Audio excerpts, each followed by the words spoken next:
linea per la consuetudine, per la consueta trasmissione Voci da Lara Caballini di Sassoferrato. Buongiorno Presidente. Buongiorno Bruno, buongiorno a tutti.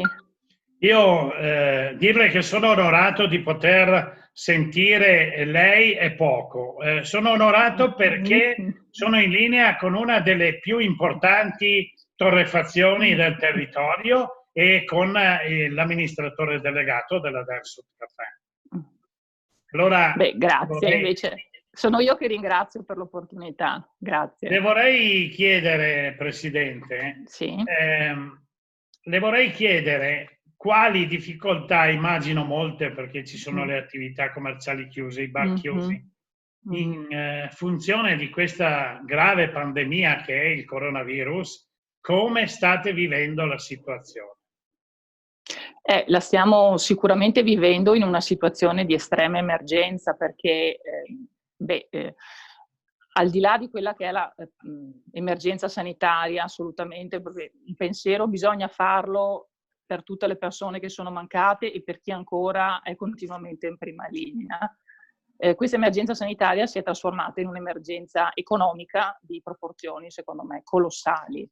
Dunque noi come Dersut siamo una torrefazione, appunto una torrefazione ormai storica perché è della mia famiglia dal 49, io sono in azienda insieme a mio padre Giorgio, a mia sorella Giulia, ma lavoriamo con il settore Horeca, quindi pubblici esercizi. Pensi lei, con la chiusura di tutti i pubblici esercizi, per cui bar, ristoranti, come stiamo vivendo insomma la cosa, per cui è veramente una crisi pesante. Io voglio essere fiduciosa, spero che le cose pian piano si risolvano e si possa tornare gradualmente alla normalità, però la chiusura dei pubblici esercizi ci ha penalizzato fortemente, anche se adesso cerchiamo di sviluppare altri canali tipo l'e-shop, l'e-commerce, ma il nostro core business al 99% è il settore dei pubblici esercizi, quindi il settore professionale. Lei pensi che io in questo momento ho più di 30 agenti monomandatari in esclusiva fermi, quindi da metà marzo, dal 12 marzo, per cui vogliamo che la situazione, insomma, sia a livello sanitario, anzitutto ovviamente, ma a livello lavorativo, economico, si possa normalizzare.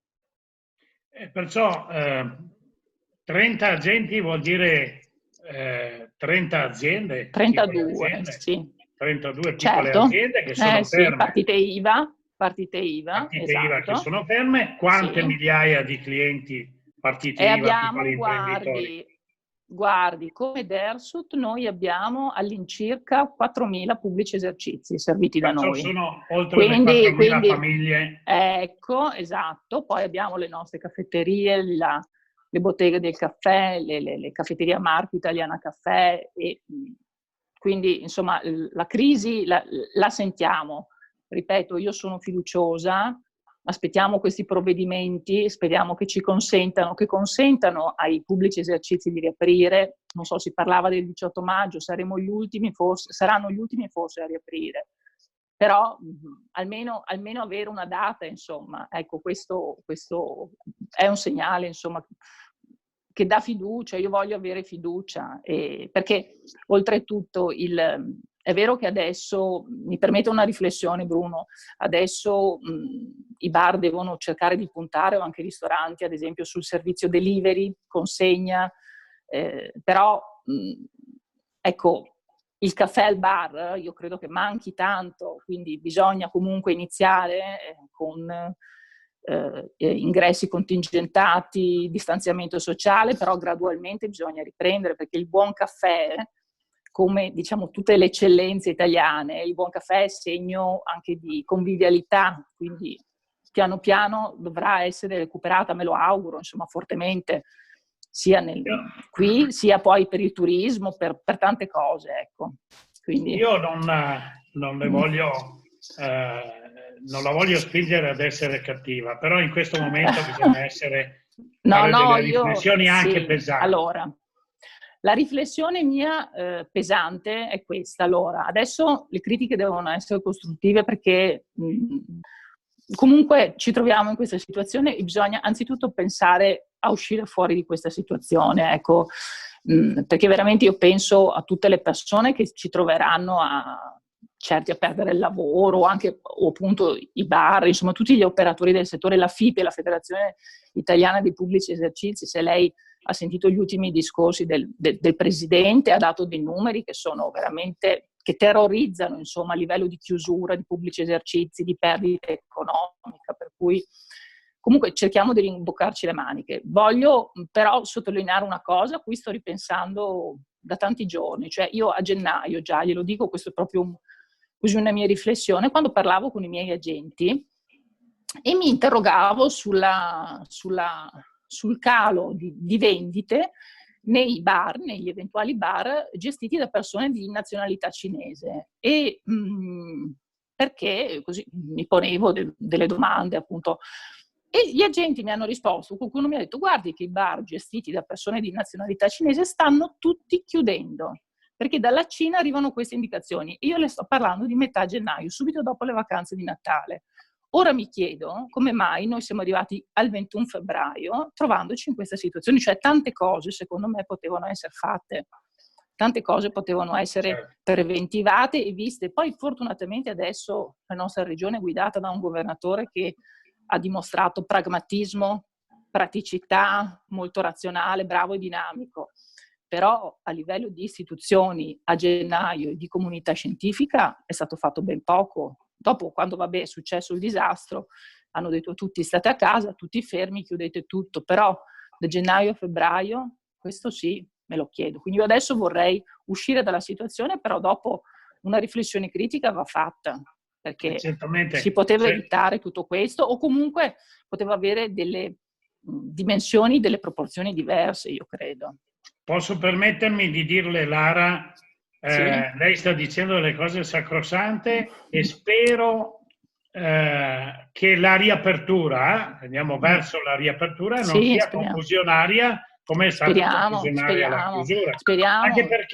Anche perché le attività commerciali, a parte voi aziende produttrici, ma le attività distributive devono tenere le distanze. Io voglio vedere i bar con i tavolini, come si fa, quante persone vanno dentro, ma sicuramente il 20% solo del lavoro che si faceva prima. Secondo me si perderà il 70-80% del lavoro. Sì, no, guardi, all'inizio la perdita di lavoro sarà notevole, però pensiamo, adesso troveranno, spero, una cura nei mesi, troveranno un vaccino, quindi io spero che riusciremo a tornare piano piano a quella che è la normalità.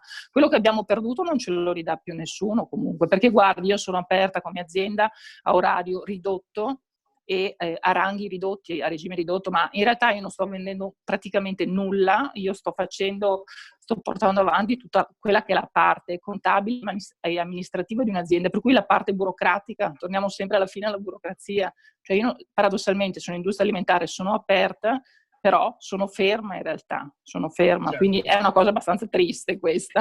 Io non è un bel lavorare, anche, le dico. Immagino anche un'altra grande difficoltà, che voi di prassi aiutate le vostre aziende nelle aperture con la fornitura del caffè, delle macchine, con delle dilazioni di pagamenti. È tutto fermo. Sì. Adesso che è tutto fermo, quando riaprirà, sicuramente voi avrete fatto un piano di inizio e un piano anche d'aiuto alle attività, però con tanti rischi anche voi. Certo, perché dobbiamo stare tutti in equilibrio adesso, per cui noi stiamo lavorando per cercare di limitare il più possibile i danni e cercheremo anche di supportare i nostri clienti, magari dando delle idee, non so, delle iniziative per quanto riguarda questo nuovo modo, diciamo, di fare bar, di fare ristoranti, di servire i consumatori.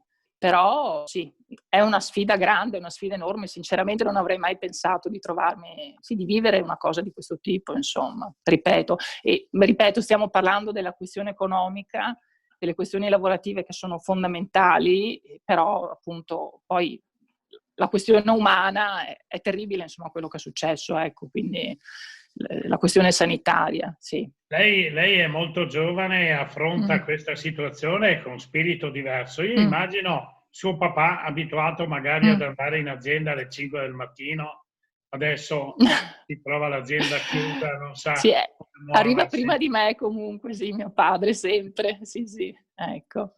No, mio padre è operativo sempre al 100%, quindi è una persona molto dinamica, propositiva, sta cercando anche lui di affrontare al meglio tutto quanto. Certo che nei suoi quasi 49 anni di lavoro in azienda credo non abbia mai visto una cosa del genere, fortunatamente. Ecco, quindi siamo Noi uniti.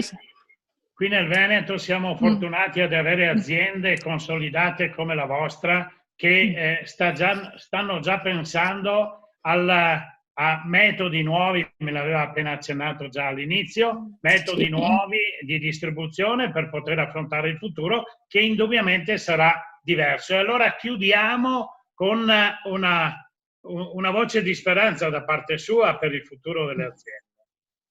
Ma la voce di speranza è che riusciremo a uscire da questa brutta situazione e cercheremo di ripartire più forti di prima, e spero con delle consapevolezze, delle nuove consapevolezze. Non sarà facile, ma ce la faremo, come sempre. Dobbiamo farcela. Grazie, io la ringrazio Grazie a lei. infinitamente per il tempo che mi ha dedicato. Grazie, Bruno. E magari ci troviamo più avanti per un aggiornamento della situazione. Grazie. Certamente, grazie, a presto, arrivederci.